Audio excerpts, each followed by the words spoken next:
Okay, welcome to all of you. और हमारा जो बायोकेमिस्ट्री का सेक्शन है उसमें हम अभी फाइनली प्रोटीन स्ट्रक्चर्स और प्रोटीन के जो कन्फर्मेशंस हैं उनको डिस्कस कर रहे थे। लास्टली हमने सेकेंडरी जो कन्फर्मेशंस हैं उनको डिस्कस किया था। उसके बाद में फर्दर और इश्यूज हैं जो प्रोटीन स्ट्रक्चर के साथ में जुड़े हुए हैं, उनको हमें लेना है। तो आज की क्लास में हम उन्हीं कुछ पॉइंट्स को लेंगे। और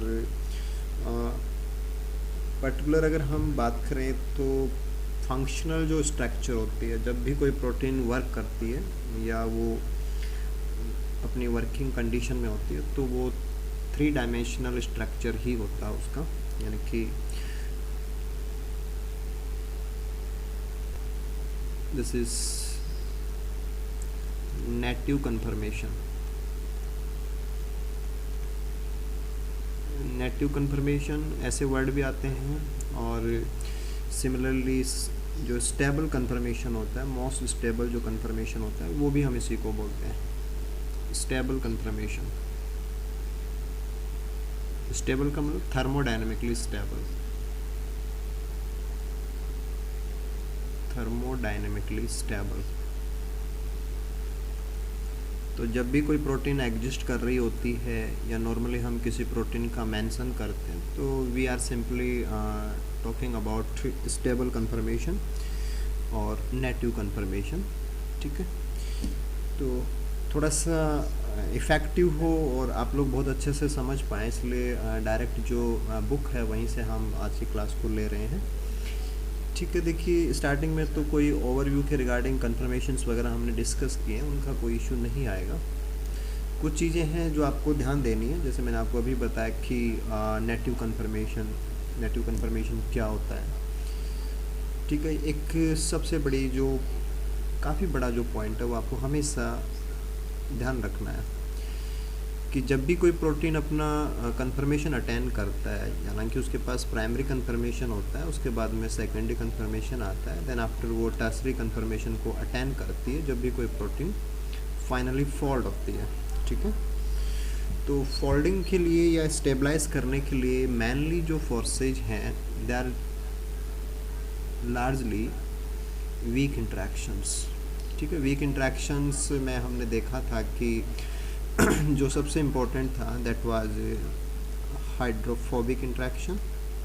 ठीक है, इसके बाद में बाकी सारे वीक इंट्रैक्शंस अपने काउंट किए थे। और फाइनली हमने ये भी देखा था कि जो काफ़ी दूर के जो सेगमेंट्स होते हैं या दूर के जो पार्ट्स होते हैं किसी प्रोटीन के अंदर, उनको क्लोज टुगेदर और टाइटली बाउंड अप करने के लिए जो डाइसल्फाइड लिंकेज हैं ये भी वर्किंग में होते हैं। तो that is a type of covalent bond.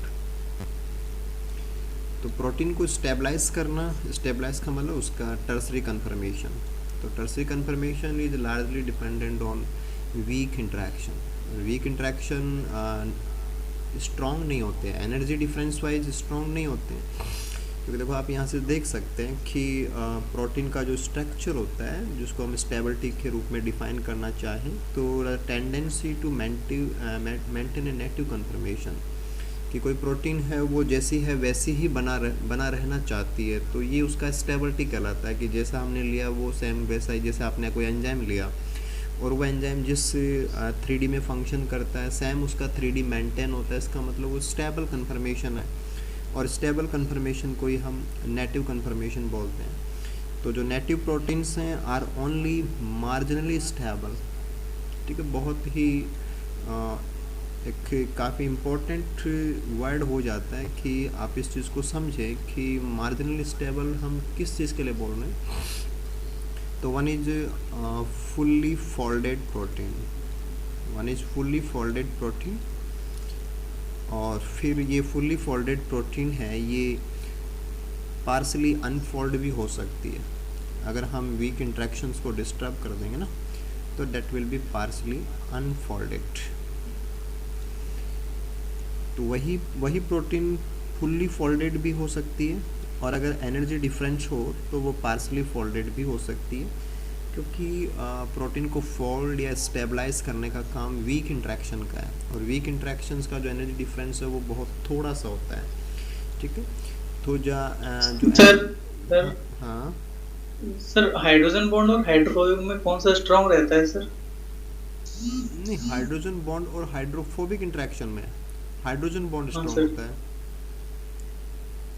पर सर वो जो नोट 7 में जो टेबल है सर उसमें उसका 40 दे रखा है। नहीं, वो और उसका डिपेंड करता है ना, उनका क्या है कि एक रेंज होता है, आप डायरेक्ट कोई फिक्स वैल्यू नहीं बता सकते।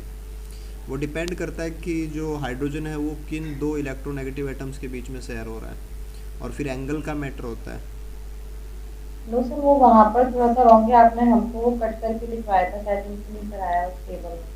हाँ, तो नहीं, वो जो इश्यूज हैं वो डिपेंड करते हैं कि आप हाइड्रोजन बॉन्ड किन के बीच में ले रहे हो और किस एंगल से ले रहे हो, उसके अकॉर्डिंग उनकी जो स्ट्रेंथ है वो वेरी करती है। ठीक है। जी। हाँ, तो हम यहाँ पे बात कर रहे थे कि जो फुल्ली फोल्डेड प्रोटीन है उसका भी एक फ्री एनर्जी कंटेंट होता है, फ्री एनर्जी कंडीशन उसकी, जिसको हम गिब्स फ्री एनर्जी बोलते हैं, डेल जी के द्वारा उसको रिप्रेजेंट कर सकते हैं। और जो पार्सली अनफोल्डेड है उसके पास भी फ्री एनर्जी होती है, उसको भी हम डेल जी से रिप्रेजेंट कर सकते हैं। ओके, तो इनका जो डिफरेंस होता है कि फुल्ली फोल्डेड प्रोटीन का free energy content and partially unfolded protein का जो फ्री एनर्जी कंटेंट होता है, तो उसका जो डिफरेंस उसको हम डेल जी से ले सकते हैं। Separating the folded and unfolded state in typical protein under physiological condition से अगर हम बात करें तो वो बहुत ही नैरो रेंज है। This is about 20 to 65 kilo joule per mole. यानी कि अगर आप फोल्डेड का फ्री एनर्जी और अनफोल्डेड का फ्री एनर्जी कंटेंट कंपेयर करेंगे तो डिफरेंस ज़्यादा नहीं है। डिफरेंस कितना है? 20 से 65 किलो जूल पर मोल। और ये जो एनर्जी डिफरेंस है कि इतने जो स्ट्रांगनेस या इतना जो एनर्जी डिफरेंस होता है वो वीक इंट्रैक्शन से हम कोरिलेट कर सकते हैं। वीक इंट्रैक्शंस जो कि हाइड्रोफोबिक हैं, हाइड्रोजन बॉन्ड्स हैं, क्योंकि जब प्रोटीन फोल्ड होती है तो उसमें सेवरल प्रकार के वीक इंट्रैक्शंस हम पार्टिसिपेट करते हैं। यानी कि कुछ एक वीक बॉन्ड अगर डिस्टर्ब हो गए, कुछ एक हाइड्रोफोबिक इंट्रैक्शन डिस्टर्ब हो गए, या कुछ एक हाइड्रोजन बॉन्ड डिस्टर्ब हो गए, ठीक है, तो उसी से हमारा फोल्डेड जो था 100% फोल्डेड वो 99% फोल्डेड में कन्वर्ट हो सकता है। तो दैट इज़ मार्जिनल स्टेबल, कि हल्का सा भी कोई भी एक वीक बॉन्ड टूटा तो हमारी प्रोटीन फुल्ली फोल्डेड से पार्सली अनफोल्डेड में चली जाएगी। तो दिस इज़ कि अगर 100% फोल्ड और के वो अलग एनर्जी कंटेंट है, उसमें थोड़े से भी वीक इंट्रैक्शन अगर डिस्टर्ब हो गए तो वो फुल्ली फोल्डेड नहीं है। तो फोल्ड होने के लिए वीक इंट्रैक्शन जिम्मेदार है। वीक इंट्रैक्शन बहुत सारे होते हैं, लेकिन कोई भी वीक इंट्रैक्शन अगर डिस्टर्ब हो जाता है, क्योंकि वीक इंट्रैक्शन का डिस्टर्ब होना बहुत सूटेबल है, प्रोबेबिलिटी ज़्यादा उसकी सॉरी, प्रोबेबिलिटी ज़्यादा क्यों है? क्योंकि वीक इंट्रैक्शन की एनर्जी कम होती है, और ऐसा एनर्जी डिफरेंस किसी भी कारण से अगर होता है तो वीक बॉन्ड डिस्टर्ब हो जाएंगे, और वीक बॉन्ड अगर डिस्टर्ब हुआ तो फिर हमारा 100% जो फोल्डेड कंडीशन था वो अनफोल्डिंग की तरफ जा सकता है। तो इसलिए हम इसको क्या बोल सकते हैं कि प्रोटीन की जो स्टेबिलिटी होती है, जो नेटिव कन्फर्मेशन होता है, दैट आर मार्जिनली स्टेबल, यानी कि स्टेबल और अनस्टेबल के बीच में एनर्जी डिफरेंस मामूली सा होता है। तो आप इस वर्ड को यहाँ से जोड़ सकते हैं। सॉरी।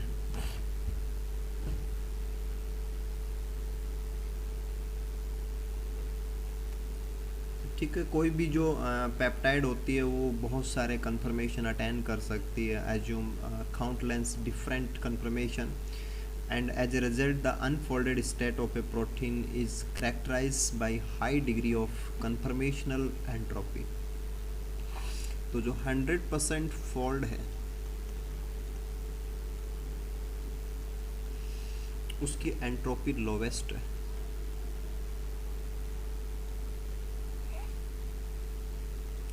जो 100% फोल्ड है उसकी एंट्रोपी लोवेस्ट है, यानी कि उसकी स्टेबिलिटी हाईएस्ट है।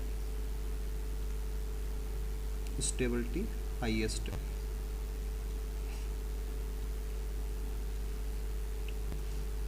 सिंपली आप इसको ये भी कह सकते हैं कि उसका जो फ्री एनर्जी कंटेंट है, free energy, that is lowest.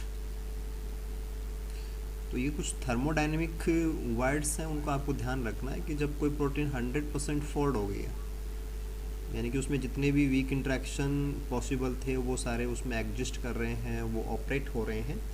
तो उस समय पे हमारी प्रोटीन 100% फोल्ड है, और 100% फोल्ड का मतलब अब उसमें एंट्रोपी लोवेस्ट है, स्टेबिलिटी उसकी हाईएस्ट है, और फ्री एनर्जी उसका लोवेस्ट है। ठीक है। और अगर हम उसका थोड़े से भी वीक बॉन्ड डिस्टर्ब कर देंगे, अगर हम फ्यू वीक इंट्रैक्शंस अगर हम डिस्टर्ब कर दें, डिस्टर्ब यानी कि कुछ एक हाइड्रोजन बॉन्ड हमने डिस्टर्ब कर दिए, कुछ एक हाइड्रोफोबिक इंट्रैक्शन हमने डिस्टर्ब कर दिए, तो अगर हमने थोड़े से भी वीक इंट्रैक्शन डिस्टर्ब किए तो प्रोटीन हमारी लेस देन 100% फोल्डेड हो सकता है कि वो 99.5% फोल्ड है ना, हो सकता है कि वो 70% फोल्ड है।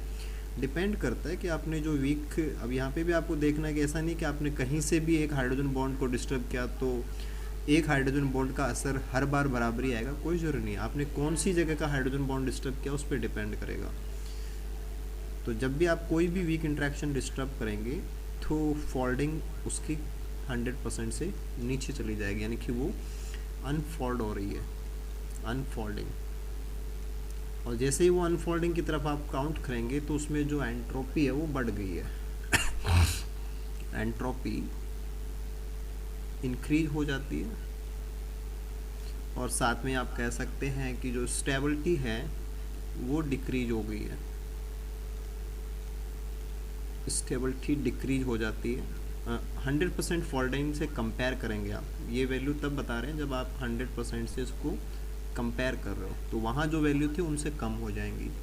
सिमिलरली आप फ्री एनर्जी की बात करेंगे तो बढ़ जाएगा, फ्री एनर्जी कंटेंट इंक्रीज हो जाएगा। अब हमने फ्यू वीक बॉन्ड डिस्टर्ब किए हैं, तो फ्यू वीक बॉन्ड का मतलब मान लीजिए कि हमारे पास 1 2 3 5 7 9 ऐसे हमारे पास कुछ बॉन्ड्स थे। ठीक है, हमने 1 वाले को डिस्टर्ब किया तो उससे कन्फर्मेशन अलग प्रकार का आएगा, दिस इज़ कन्फर्मेशन 1। हमने किसी और बॉन्ड को डिस्टर्ब कर दिया तो अब कन्फर्मेशन कुछ और बन जाएगा। ऐसे हमने इसको डिस्टर्ब किया तो कन्फर्मेशन कुछ और बन जाएगा। ऐसे हमने किसी और वीक बॉन्ड को डिस्टर्ब किया। ठीक है, हम जैसा वीक बॉन्ड डिस्टर्ब करेंगे उसी के अकॉर्डिंग कोई ना कोई जो कन्फर्मेशन है वो बनेगा। अब ये सारे कन्फर्मेशन डिस्टर्ब्ड हैं, 100% फोल्डेड नहीं है। किसी में कहीं से हमने कुछ चेंज कर रखा है, कहीं पे कोई वीक बॉन्ड हमने डिस्टर्ब कर रखा है, तो दे आर पार्सली अनफोल्डेड। तो यहाँ पे पूरा एक डाइवर्सिटी होगा हमारे पास, डाइवर्सिटी है ऑफ अनफोल्डेड। लेकिन एक चीज़ कॉमन है कि जितने भी अनफोल्डेड, आप कोई सा भी अनफोल्डेड लें उसको 100% से आप कंपेयर करें तो पैरामीटर्स में जो चेंज है वो इसी प्रकार का होगा। तो high degree of conformational entropy आपको मिल सकता है कि the result, the unfolded state of a protein is characterised by high degree of conformational entropy. तो यहाँ पे कन्फर्मेशनल एंट्रोपी है कि कन्फर्मेशन कैसा भी हो सकता है, कन्फर्मेशन ऐसा भी हो सकता है, ऐसा भी हो सकता है, कन्फर्मेशनल डाइवर्सिटी आपको देखने को मिलेगी। तो दिस एंट्रोपी, एंट्रोपी का मतलब अरेंजमेंट का डिस्टर्ब होना ना, व्यवस्था का गायब हो जाना, अरेंजमेंट डिसअपियर हो रहा है, अरेंजमेंट में डिसअरेंजमेंट आ रहा है ना, this is entropy. And the hydrogen bonding interactions of many groups in the polypeptide chain will with solvent and tend to maintain the unfolded state। ठीक है, ये कुछ उसी प्रकार की बातें हैं कि जब हम ये कह रहे थे कि हमारी प्रोटीन 100% फोल्ड थी, क्योंकि ये सब कॉन्सेप्चुअल चीज़ें हैं, आपको बहुत अच्छे से समझनी चाहिए कि जब प्रोटीन 100% फोल्डेड थी तो वहाँ पे जितने भी हाइड्रोजन बॉन्डिंग को तो हम केवल एक एग्जाम्पल के लिए समझ रहे हैं कि हमारे कॉन्सेप्ट को समझ जाएं। ठीक है, तो यहाँ पे मान लीजिए कि कोई भी हाइड्रोजन बॉन्डिंग था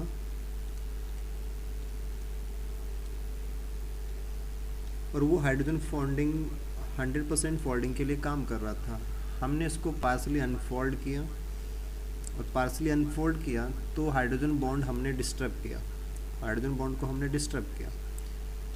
तो हाइड्रोजन बॉन्ड को हमने डिस्टर्ब किया तो वो कहीं किसी और जगह से, यानी कि फोल्डिंग के लिए मान लो कि ये कोई पार्ट था, ये कोई प्रोटीन थी हमारी, और इस प्रोटीन के अंदर एक ये कोई भी पार्ट था, एक ये कोई भी पॉइंट हम ले सकते हैं, इनके बीच में एक हाइड्रोजन बॉन्ड काम कर रहा था और इसकी वजह से हम 100% फोल्डिंग में इसको ले रहे थे कि ये भी उनमें से एक है। बहुत सारे हाइड्रोजन बॉन्डिंग, बहुत सारे हाइड्रोफोबिक, है ना, बहुत सारे वीक इंट्रैक्शन काम करते हैं।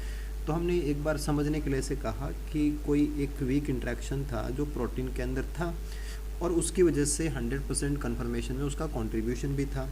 अब हम इस वीक बॉन्ड को डिस्टर्ब करना चाहते हैं, ठीक है। इस वीक बॉन्ड को डिस्टर्ब करना चाहते हैं तो कुछ ऐसा पॉइंट आएगा कि अब ये जो हमारे पॉइंट्स हैं ये क्योंकि अगर हाइड्रोजन बॉन्डिंग की है तो इलेक्ट्रोनेगेटिविटी वगैरह वो सब हैं, तो हाइड्रोजन बॉन्डिंग अगर उन्होंने खुद अपने साथ में कर रखी थी तो अब ये हाइड्रोजन बॉन्डिंग वाटर के साथ भी कर सकता है। तो सराउंडिंग के अंदर जो वाटर प्रेजेंट है उसके साथ में भी हाइड्रोजन बॉन्डिंग में जा सकते हैं। तो एक्सचेंज है एक प्रकार का कि या तो खुद के पार्ट्स के साथ में हाइड्रोजन बॉन्डिंग कर लीजिए, अगर वहाँ आपने उसको डिस्टर्ब किया है तो वो पॉइंट्स बाहर जो सॉल्वेंट प्रेजेंट है, सॉल्वेंट इज वाटर, तो वाटर के साथ में हाइड्रोजन बॉन्डिंग में जाएगा, ठीक है। तो जो ग्रुप्स हैं in the polypeptide chain with solvent वो हाइड्रोजन बॉन्डिंग करेंगे, tend to maintain the unfolded state. तो अब ये पानी के साथ जुड़ेंगे तो ये कंडीशन अनफोल्डेड है, और अगर आप इनको पानी के साथ में हटा दें और वापस इनको खुद के साथ में जोड़ दें तो ये फोल्डेड है। यानी कि फोल्डेड में उसको फोल्डिंग के लिए जितने जो बॉन्डिंग चाहिए, इंटरेक्शन चाहिए वो मेंटेन होंगे। अगर फोल्डिंग में से कुछ भी आप डिस्टर्ब कर रहे हो तो वो पॉइंट फ्री नहीं रहेंगे, वो सॉल्वेंट के साथ जाएंगे। कैसे समझना है कि फोल्डिंग के लिए जितना कुछ नीडेड है आपने उसमें कुछ भी डिस्टर्ब किया तो जो पॉइंट्स उस इंटरेक्शन में इन्वॉल्व थे उनको अब सॉल्वेंट के साथ में इंटरेक्ट होना पड़ेगा। यानी कि ऐसा नहीं कि आपने उनको हटा दिया और पानी के साथ में वो कुछ कर ही नहीं रहे हैं, ऐसा नहीं हो सकता, राइट। तो अनफोल्डेड भी एक मेंटेन्ड कंडीशन है, फोल्डेड भी एक मेंटेन्ड कंडीशन है, लेकिन अनफोल्ड का मतलब जो प्रोटीन खुल रही है तो बाहर सॉल्वेंट के साथ में जुड़ रही है। आप इस प्रकार से सिंपल इसको समझ सकते हैं।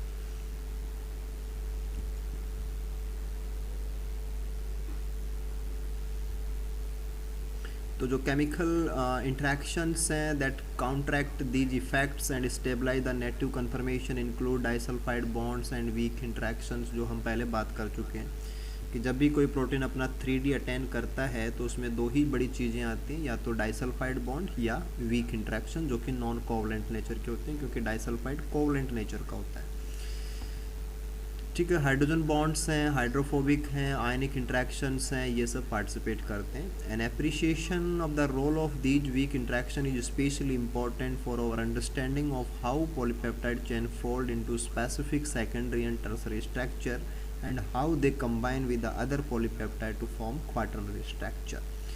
तो चाहे हमारा प्राइमरी स्ट्रक्चर सेकेंडरी में कन्वर्ट हो रहा हो या सेकेंडरी टर्सरी में कन्वर्ट हो रहा हो या दो टर्सरी मिलकर के क्वाटर्नरी बना रहे हो, तो वहाँ पे हर जगह पे जो वीक इंट्रैक्शंस हैं या जो वीक बॉन्डिंग्स हैं उनका रोल होता है, ठीक है। About 200 to 460 kilo joule energy हमें रिक्वायर्ड होती है जब हम एक सिंगल कोवलेंट बॉन्ड को ब्रेक करते हैं, जबकि एक वीक इंट्रैक्शन को डिस्टर्ब करने के लिए काफ़ी कम अमाउंट में एनर्जी नीडेड होती है। तो कोवलेंट बॉन्ड और वीक इंट्रैक्शन की एनर्जी में बहुत बड़ा डिफरेंस है।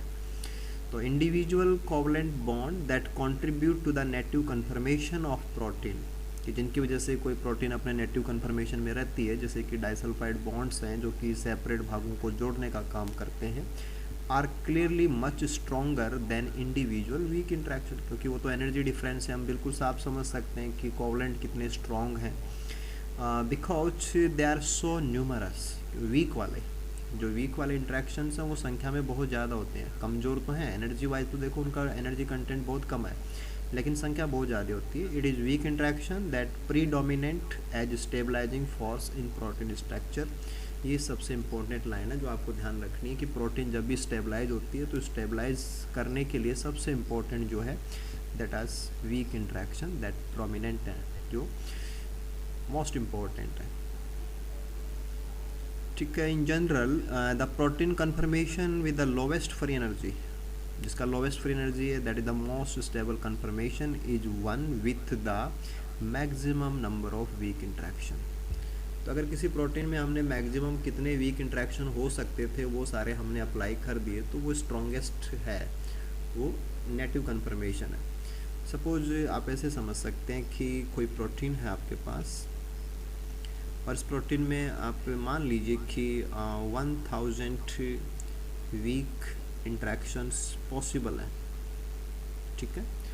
अगर आपने इसमें 9 वीक इंट्रैक्शन अप्लाई कर रखे हैं कि इतने वीक इंट्रैक्शन उसमें हैं, तो अभी ये 100% फॉल्ट नहीं है, 100% फॉल्ट नहीं है।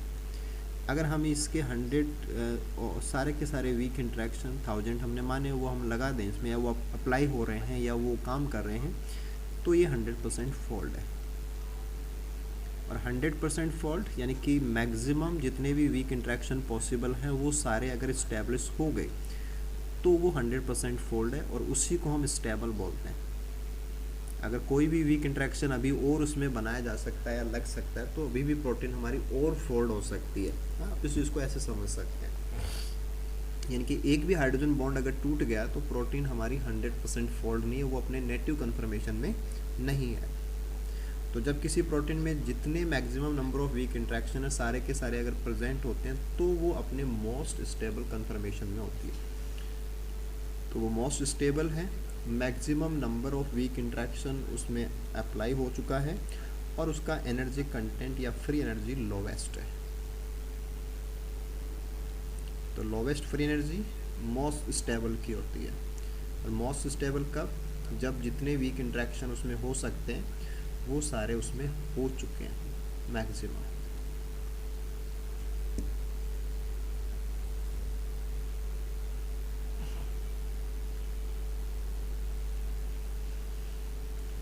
ठीक है। The stability of a protein, stability of a protein का मतलब maximum number of weak interaction उसमें जब बनते हैं, is not simply the sum of the free energies of formation of many weak interaction within it.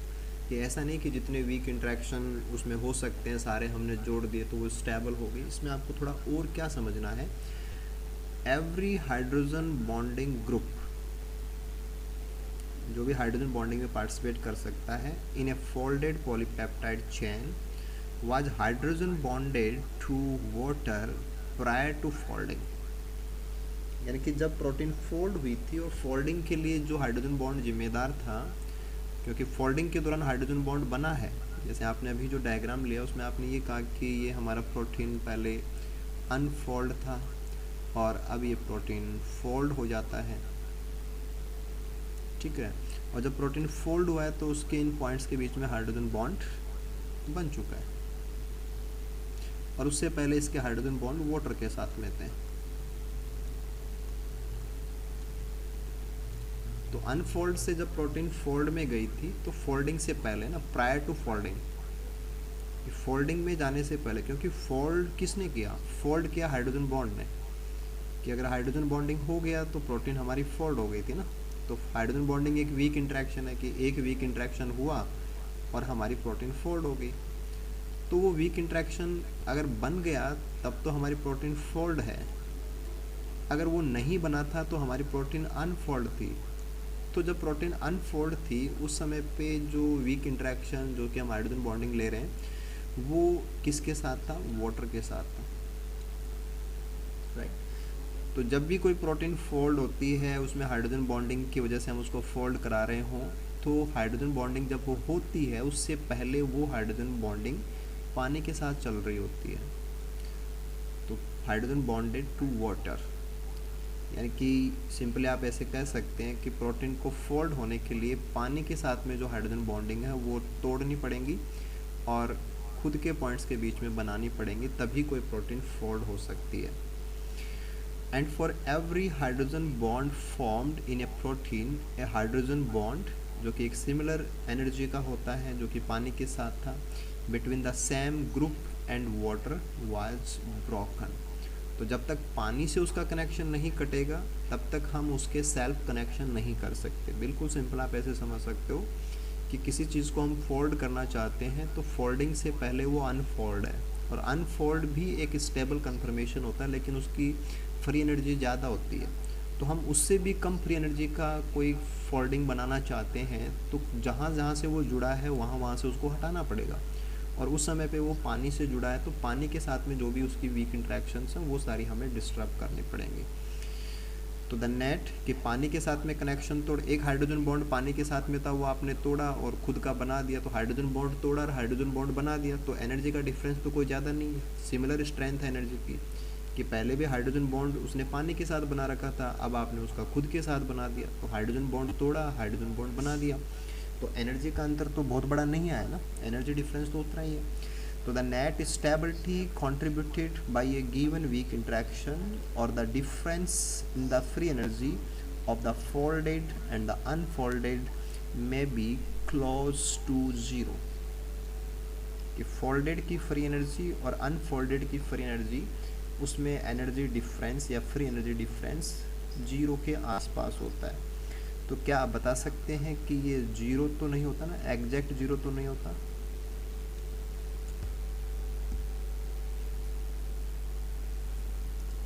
कि एक unfolded और एक फोल्डेड 100% फोल्डेड, उनकी फ्री एनर्जी में डिफरेंस होता है।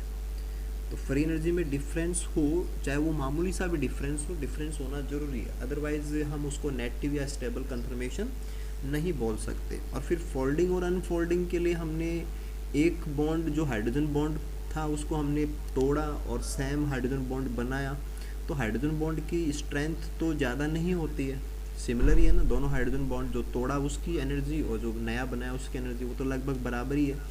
तो फ्री एनर्जी में जो डिफरेंस है वो बहुत ही हल्का सा होता है, तभी हमने मार्जिनल वर्ड यूज़ किया था ना। तो फोल्डेड और अनफोल्डेड की एनर्जी का जो डिफरेंस है that is very close to zero. तो we must therefore look elsewhere to explain why the negative conformation of a protein is favoured, कि कुछ ना कुछ एनर्जी डिफरेंस होता है, वरना तो वो स्टेबल कन्फर्मेशन फेवर्ड ही नहीं किया जाएगा। तो हालांकि एक 100% फोल्ड और एक 99.9% फोल्डेड जो प्रोटीन है उनकी एनर्जी में भी डिफरेंस है। इसका जो फ्री एनर्जी है वो लो है और इसका फ्री एनर्जी ज़्यादा है, इनके बीच में डिफरेंस है। और डिफरेंस की वजह से ही, या जो फ्री एनर्जी कंटेंट में जो वेरिएशन है कि यहाँ पे हाई है और यहाँ पे कम है, तो फ्री एनर्जी का लॉस होकर के ही जो 100% फोल्डेड या स्टेबल कन्फर्मेशन है वो कोई भी प्रोटीन अटेन करने की कोशिश करती है। यानी कि एक प्रकार का कोशिश है कि फोल्डिंग एक प्रोसेस है, कि स्टेप बाय स्टेप एक प्रोसेस है जिसमें कोई भी प्रोटीन ये चाहती है कि मैं 100% फोल्ड हो जाऊँ। डिपेंड करता है कि सराउंडिंग उसको फोल्ड होने की परमिशन देता है या नहीं देता, या कंडीशंस उसको फोल्ड होने के लिए फेवरेबलनेस प्रोवाइड कराती है नहीं कराती। तो प्रोटीन फोल्ड होते होते अल्टीमेटली फोल्ड होने की कोशिश में होती है। और इसको आप सिंपली ये कह सकते हैं कि थर्मोडायनेमिक्स के जो रूल्स हैं उनको फॉलो करते हुए कोई भी प्रोटीन है वो अपनी फ्री एनर्जी को और कम और कम और कम ऐसे करते करते सबसे कम करने की कोशिश में जा रही होती है। और जब कोई प्रोटीन अपनी फ्री एनर्जी को पहले से और कम करने की कोशिश में जा रही है, इट मीन्स प्रोटीन फोल्ड हो रही है।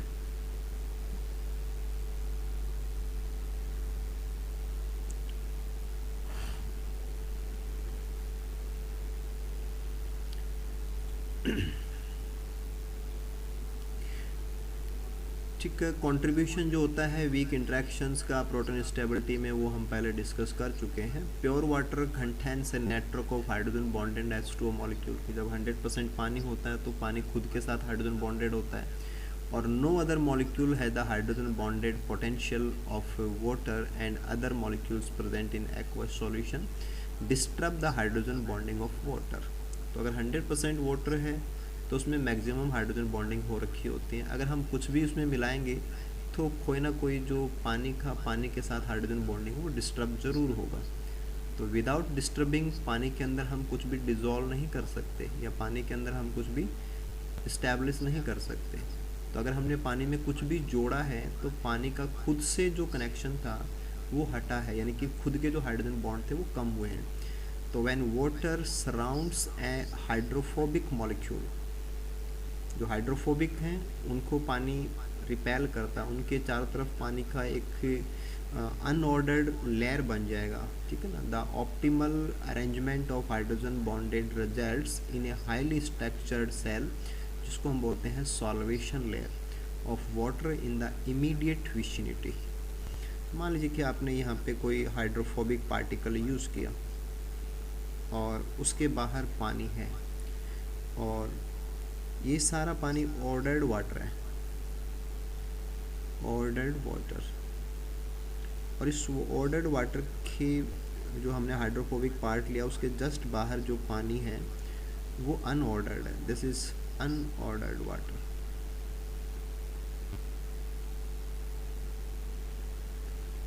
तो हाइड्रोफोबिक जो हमने कंटेंट लिया उसके बाहर जो पानी का एक परत बना ना, इसको हम बोलते हैं solvation layer, this is solvation layer.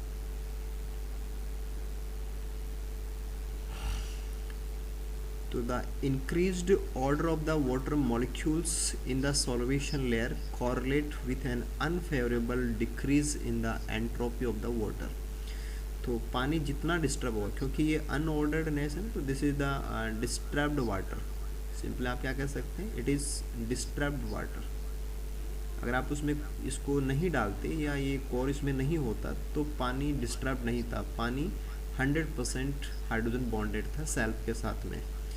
तो however when non-polar groups are clustered together there is a decrease in the extent of the solvation layer because each group no longer present in its entire surface of the solution।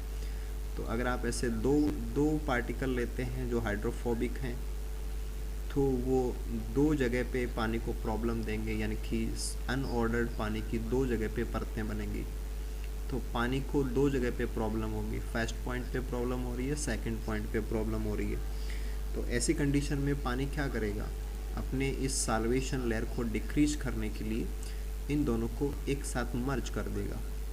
इसलिए जो hydrophobics होते हैं वो पानी में एक साथ इकट्ठे कर दिए जाते हैं ताकि पानी को इसके बाहर जो सॉल्वेशन लेयर के रूप में जो इश्यू आ रखा है डिस्टर्ब होने का वो मिनिमाइज हो जाएगा।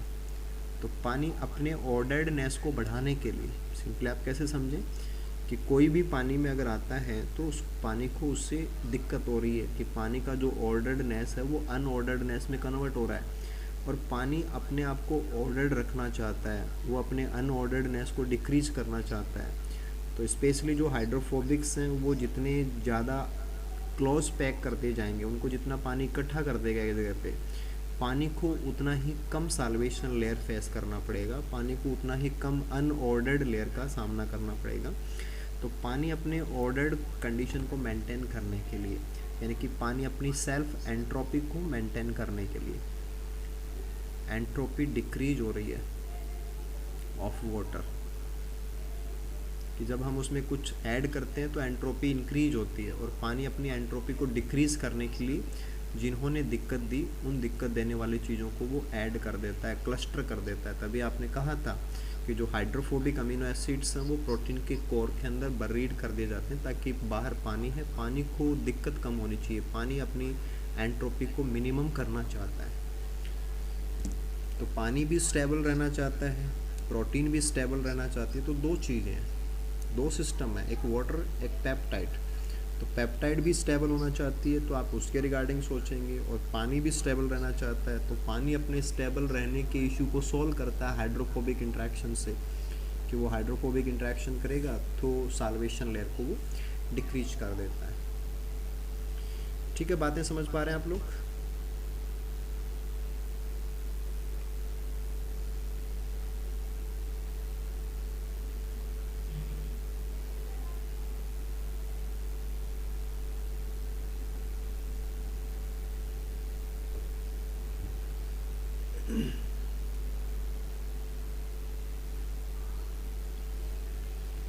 ठीक, अंडर फिजियोलॉजिकल कंडीशन यानी कि जो सेलुलर कंडीशंस होती है, the formation of hydrogen bonds and ionic interactions in a protein is driven largely by this same entropic effect, कि पानी अपनी एंट्रोपी को मिनिमम करना चाहता है और इसके लिए जो पेप्टाइड के भाग हैं वो पास पास आएंगे तो पानी भी ज़्यादा ऑर्डर्ड रहेगा और पेप्टाइड भी हमारी ज़्यादा ऑर्डर्ड हो जाएगी, यानी कि वो भी फोल्ड हो जाएगी।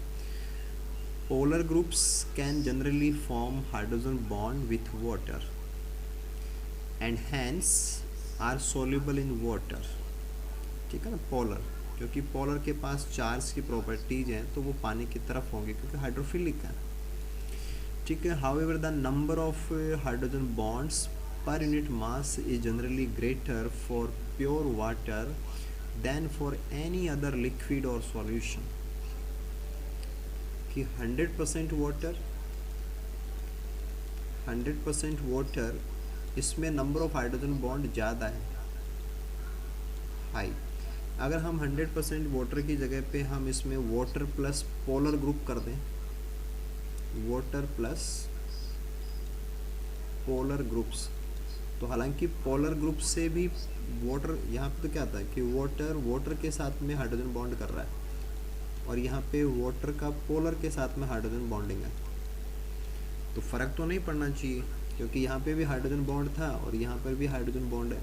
तो हाइड्रोजन बॉन्ड ही पहले थे, हाइड्रोजन बॉन्ड ही अब भी हैं, लेकिन फिर भी number of hydrogen bond 100% water होने पे हाईएस्ट होता है। जैसे हम उसमें चाहे पोलर ही इंक्लूड करें, नंबर ऑफ हाइड्रोजन बॉन्ड है वो रिड्यूस हो जाता है।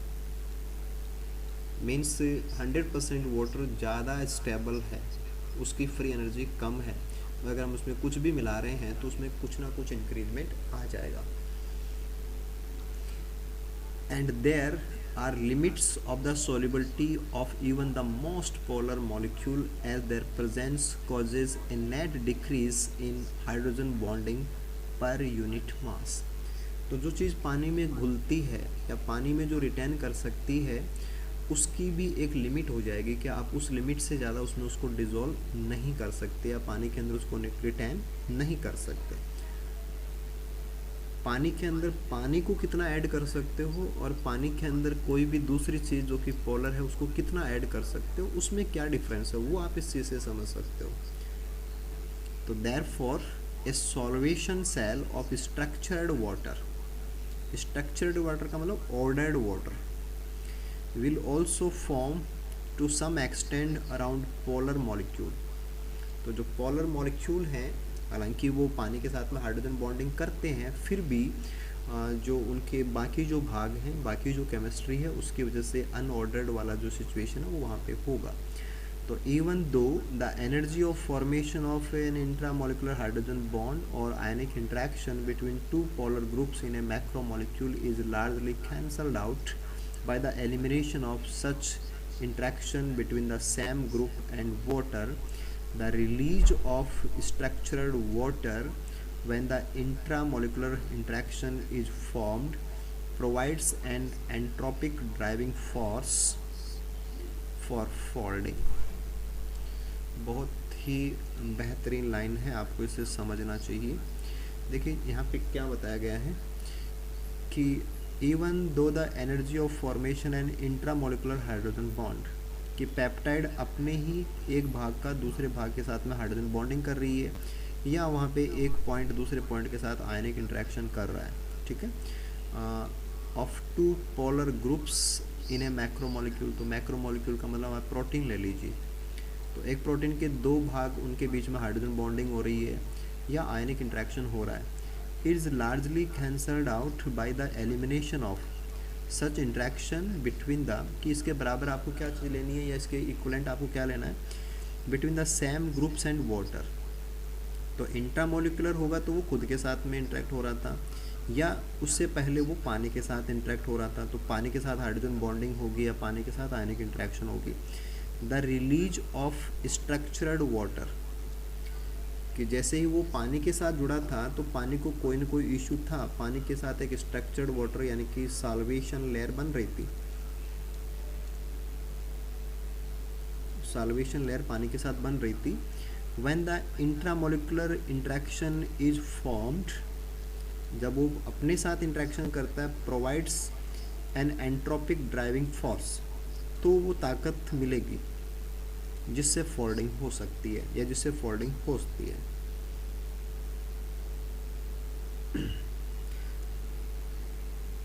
यानी कि आप इसको दूसरे प्रकार से बहुत सिंपल ऐसे कह सकते हो कि जो अनफोल्ड प्रोटीन है उस अनफोल्ड प्रोटीन ने इंट्रैक्शन कर रखी है वाटर के साथ, और जब वो फोल्ड होता है तो वो इंट्रैक्शन करता है खुद के साथ, ठीक है। और जब उसने वाटर के साथ इंट्रैक्शन कर रखी है, जब वो अनफोल्ड है वाटर के साथ इंट्रैक्शन कर रखी है, तो वाटर को प्रॉब्लम है, वाटर को प्रॉब्लम है, और इस प्रॉब्लम को हम बोल रहे हैं स्ट्रक्चर्ड वाटर और सॉल्वेशन लेयर। कि होने को तो वो पानी में घुला हुआ है, लेकिन फिर भी पानी को इश्यू है, पानी को दिक्कत है। जैसे आपने कोई भी पॉइंट लिया तो ये जो पॉइंट है इसकी वजह से पानी को इश्यूज हो रखे हैं ना, यहाँ पे सॉल्वेशन हो रखा है, लेकिन वो मॉलिक्यूल पानी के साथ में जो भी इंट्रैक्शन थे उनको डिस्टर्ब करके खुद के साथ में इंट्रैक्शन करे, तो पानी को जो प्रॉब्लम हो रही थी वो अब नहीं होंगी, और जो सॉल्वेशन लेयर बन रहा था वो अब डिक्रीज हो जाएगा। यानी कि जब वो बॉन्ड जो पहले पानी के साथ थे वो टूट जाए और वो बॉन्ड खुद के साथ बन जाए, यानी कि इंट्रामोलिकुलर बन जाए, कि पेप्टाइड अपने ही एक हिस्से को अपने ही दूसरे हिस्से के साथ में हाइड्रोजन बॉन्डिंग में या कोई दूसरी वीक इंट्रैक्शन में पार्टिसिपेट कराने लग जाएगी, तो अब जो सॉल्वेशन था या जो पानी को जो इश्यूज हो रहे थे वो अब नहीं होंगे। तो पानी फोल्डिंग की, पानी ऑर्डर्ड कंडीशन में जा रहा है, यानी कि पानी पहले, पानी की एंट्रोपी बढ़ी हुई थी, इस समय पे एंट्रोपी इसकी बढ़ी हुई थी, और जैसे ही वो खुद के साथ, अभी आप केवल वाटर के रेफरेंस में देखो, पानी के एंगल से देखना आपको, कि जब पानी के साथ कुछ जुड़ा था तो पानी को दिक्कत थी, यानी कि पानी का एंट्रोपी बढ़ा हुआ था, लेकिन जब वो सारे इंट्रैक्शन हट गए और मॉलिक्यूल ने अपने ही पार्ट्स के बीच में वो इंट्रैक्शन बना लिए, तो पानी को रिलीफ हो गया, पानी अब व्यवस्थित हो गया, यानी कि वाटर ऑर्डर्ड हो जाएगा।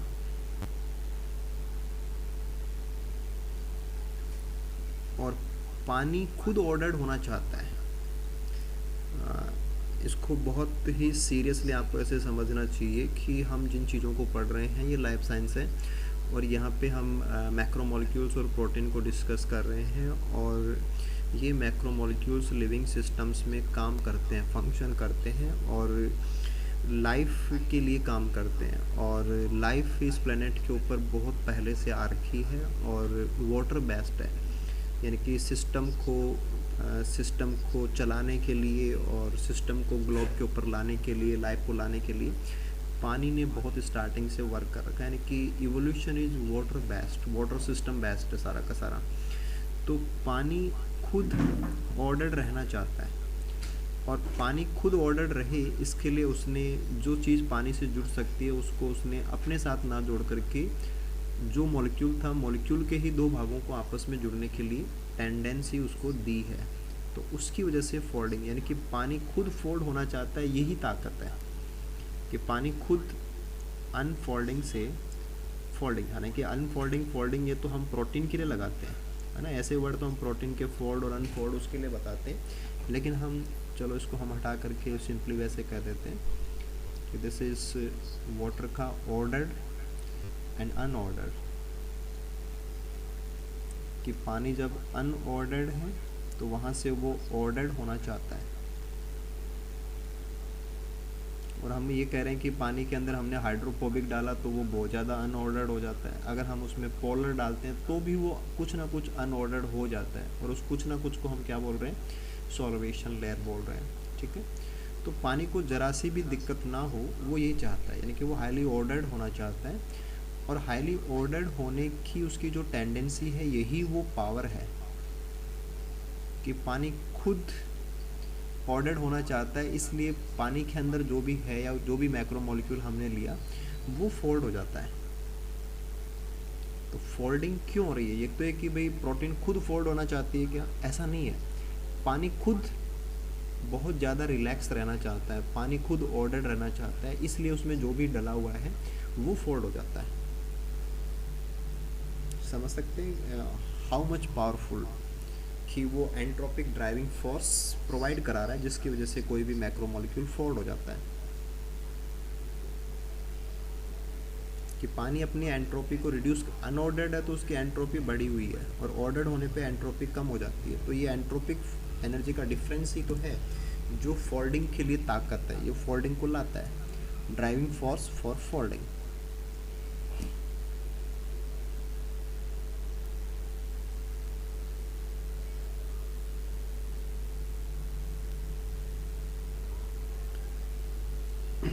ये चीज़ें आपको क्लियर क्लियर तो हो रही ना, आप लोग समझ पा रहे हैं बातों को?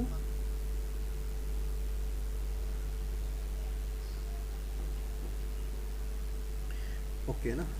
Most of the net change in free energy that occurs when weak interactions are formed within a protein, ठीक है ना, विद इन ए प्रोटीन का मतलब इंट्रामोलिकुलर,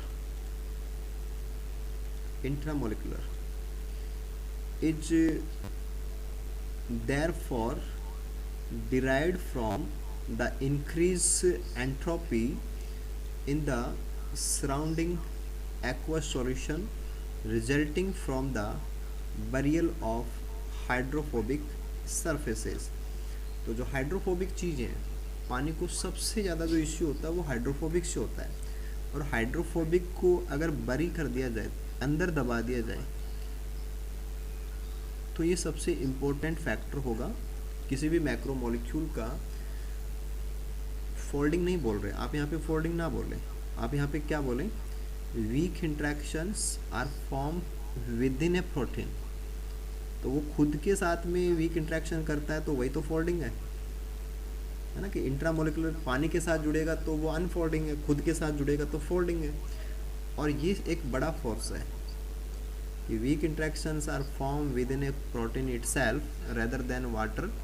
तो ये जो बरियल ऑफ हाइड्रोफोबिक सरफेसेज हैं, ये भी इसके लिए एक मैन ड्राइविंग फोर्स, यानी कि हाइड्रोफोबिक इंट्रैक्शन एक इम्पॉर्टेंट फोर्स होता है।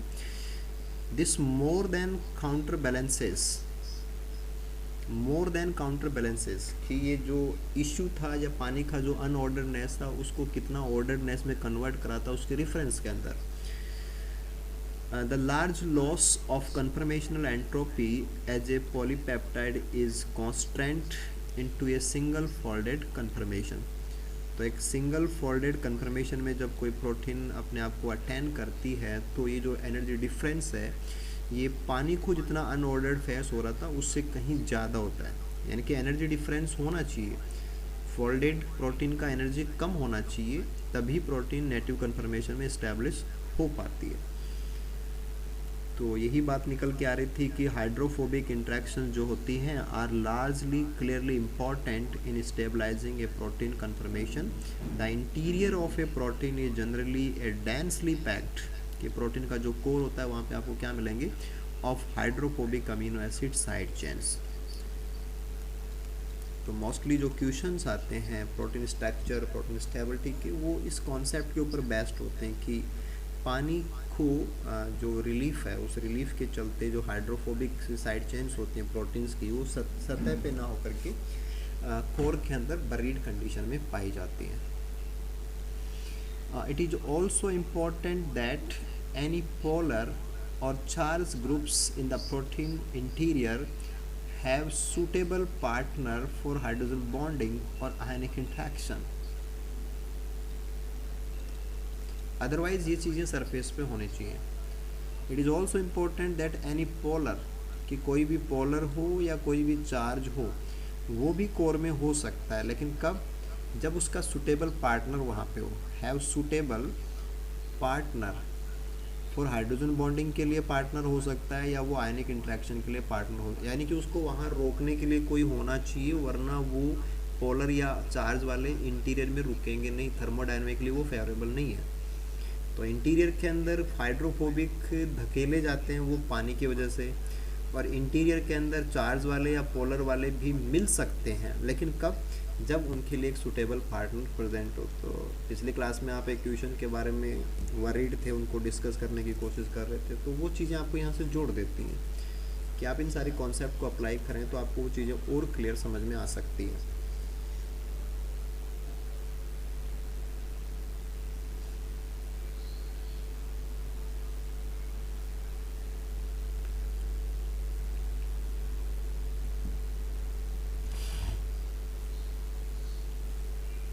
वन हाइड्रोजन बॉन्ड, यानी कि एक सिंगल हाइड्रोजन बॉन्ड जो काफ़ी कमज़ोर होता है, सीम्स टू कॉन्ट्रीब्यूट लिटल, कि ऐसा लगता है कि इतना मामूली सा उसका स्ट्रेंथ है तो उसे स्टेबिलिटी में बहुत हल्का सा रोल आता होगा, योगदान आता होगा to the stability of a native structure, but the presence of hydrogen bonding और charge groups without partners, presence of hydrogen bonding or charge groups without partner in the hydrophobic core of a protein can be so destabilizing,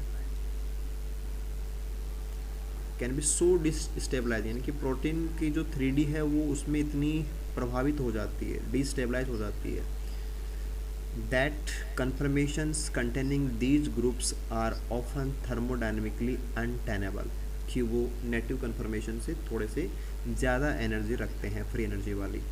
the favourable free energy change released by combining such a group with a partner, कि अगर कोई charge वाला है तो उसके सामने opposite charge वाला partner उसको मिल जाएगा तो फ्री एनर्जी डिफरेंस कम हो जाएगा। In the surrounding solution can be greater than the difference in the free energy between the folded and unfolded state.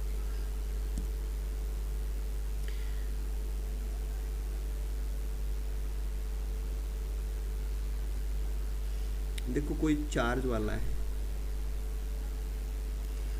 और अभी आप ले रहे हैं अनफोल्डेड प्रोटीन, और अनफोल्डेड प्रोटीन में इस चार्ज को होल्ड करने का काम पानी कर रहा है, H2O है ना, उसके पास डेल माइनस है, तो डेल माइनस से इसको होल्ड किया जा रहा है, तो यहाँ पे भी उसकी होल्डिंग है तो एनर्जी तो यहाँ पर भी है, बॉन्ड या वीक इंट्रैक्शन की एनर्जी तो यहाँ भी काम कर रही है, राइट। और जब प्रोटीन फोल्ड होगी, जब प्रोटीन फोल्ड होगा तो वहाँ पे इस चार्ज का सॉल्यूशन पेप्टाइड का ही एक दूसरा भाग करेगा, ना कि पानी करेगा। तो जब अनफोल्ड है तो उसके सॉल्यूशन पानी से थे, वाटर के साथ में, और जब फोल्ड है तो उसी के पार्ट्स आपस में इंटरेक्ट कर रहे हैं और उनके बीच में इंटरेक्शन चल रहा है, और यहाँ पर भी एनर्जी है। और हम ये कह रहे हैं कि अनफोल्डेड और फोल्डेड, इसको हम ऐसे कह सकते हैं अनस्टेबल और स्टेबल, ठीक है। इसको ऐसे भी कहा जा सकता है कि अनफोल्डेड की फ्री एनर्जी हाई होती है, फ्री एनर्जी ज़्यादा है, और फोल्डेड की फ्री एनर्जी कम है, तो फ्री एनर्जी डिफरेंस है। मीन्स आप इस प्रकार से इसको समझने की कोशिश करें कि इंट्रैक्शन तो थी और इंट्रैक्शन तो अब भी है। इंट्रैक्शन तो वही थी कि प्लस वाले को माइनस वाले की तरफ खींचना था, तो वो तो पहले भी हो रहा था, वो तो अब भी हो रहा था, लेकिन ये जो एनर्जी डिफरेंस था कि यहाँ जितना स्ट्रॉन्ग था, यहाँ पे ये जो इंट्रैक्शन था ये वीक होना चाहिए, कमज़ोर, और ये स्ट्रॉन्ग होना चाहिए कि वो पानी के साथ जितनी मजबूती से इंटरेक्शन में था उससे कहीं ज़्यादा स्ट्रांगली वो सेल्फ के साथ में अगर इंटरेक्शन कर रहा हो तो फ्री एनर्जी डिफरेंस उसका इस पैटर्न को फॉलो कर पाएगा, यानी कि वो स्टेबल फॉर्म में तभी जा सकता है। तो कोई भी हाइड्रोजन बॉन्ड हो उसको आप ऐसे ले सकते हैं, या कोई भी दूसरा आयनिक इंटरेक्शन हो, वीक इंटरेक्शन हो, तो पानी के साथ जितने स्ट्रॉन्ग हैं उससे कहीं ज़्यादा स्ट्रॉन्ग इंट्रामोलिकुलर लेवल पे होने चाहिए, तभी प्रोटीन फोल्ड हो सकती है, तभी एनर्जी डिफरेंस या फ्री एनर्जी डिफरेंस है वो थर्मोडायनामिक जो रूल्स हैं उनको फॉलो करते हुए मिलेंगे। इसके अलावा और चीज़ में आपको देखनी है कि ये तो आपने इंडिविजुअल बॉन्ड की बात की कि पानी के साथ जितना मजबूत होगा उससे कहीं मजबूत अगर वो खुद के साथ हो तो प्रोटीन फोल्ड होगी, अदरवाइज प्रोटीन फोल्ड नहीं होगी, क्योंकि जिसको जहाँ जुड़ना है वहाँ वो अपनी सेल्फिशनेस को यूज़ कर रहा है ना, कि अगर पानी के साथ स्ट्रॉन्ग जुड़ा है तो वो खुद के साथ उतना स्ट्रॉन्ग नहीं जुड़ रहा हो तो फोल्ड नहीं हो सकता वो, और अगर पानी के साथ जितना स्ट्रॉन्गली जुड़ा है उससे कहीं स्ट्रॉन्गली वो इंट्रामोलिकुलर जुड़ सकता है तो मॉलिक्यूल हमारा फोल्ड होगा। सेकेंडली आप क्या देखें कि hydrogen bonds between groups in proteins form cooperatively, ये बहुत बड़ा इश्यू होता है कि मान लीजिए कि यहाँ पे प्रोटीन के अंदर 100 हाइड्रोजन बॉन्ड बनने हैं, कि जब कोई प्रोटीन एक नेगेटिव कन्फर्मेशन में जाएगी तो वहाँ पे 100 हाइड्रोजन बॉन्ड बनने हैं मान लीजिए, ठीक है। तो कोऑपरेटिव का मतलब ये होता है कि अभी मान लीजिए कि फर्स्ट हाइड्रोजन बॉन्ड बना, तो first hydrogen bond second hydrogen bond बनने के लिए फेवरेबल कंडीशन प्रोवाइड कराता है। आप ऐसे सोच सकते हैं कि आपको एक भाग को दूसरे भाग के साथ चिपकाना है, तो आपने एक भाग को दूसरे भाग से चिपका दिया, हाइड्रोजन बॉन्ड से चिपका दिया, तो अब दूसरे भाग को दूसरे भाग से चिपकाना और आसान हो गया है। फिर अगर ये 2 हाइड्रोजन बॉन्ड बन गए तो तीसरा बनना और आसान हो गया, और ऐसे अगर 99 हाइड्रोजन बॉन्ड बने हुए हैं तो फिर 100 वाला हाइड्रोजन बॉन्ड बनने वाला और ज़्यादा आसान हो गया। तो वो मिलकर के काम करते हैं कोऑपरेटिवली, यानी कि एक वीक इंटरेक्शन अगर इस्टेब्लिश हो गई है तो वो और वीक इंटरेक्शन के लिए फेवरेबल रोल प्ले करती है कोऑपरेशन। तो formation of 1 hydrogen bond facilitate करता है, सुविधा प्रदान करता है the formation of additional hydrogen bond. तो इस लाइन को आप हाइड्रोजन बॉन्ड के अलावा वीक इंटरेक्शन पे भी अप्लाई कर सकते हैं कि एक वीक इंटरेक्शन जब हो जाती है तो वो बाकी वीक इंटरेक्शन के लिए फेवरेबल एटमॉस्फेयर प्रोवाइड कराती है। तो the overall contribution of hydrogen bonds and other non-covalent interactions to the stabilization of protein conformation is still being evaluated, कि अभी भी बहुत सारा रिसर्च इन पे चलता रहता है। The interaction of oppositely charged groups that form an ion pair, जिसको अपन salt bridge भी बोल सकते हैं, may also have stabilizing effect, कि एक प्लस वाले के सामने अगर एक माइनस वाला इस्टेब्लिश हो जाता है तो ये भी प्रोटीन को फोल्ड कराने के लिए फेवर करेगा। अगर ये चार्ज सेम होगा तो वो अनफोल्ड को फेवर करेगा।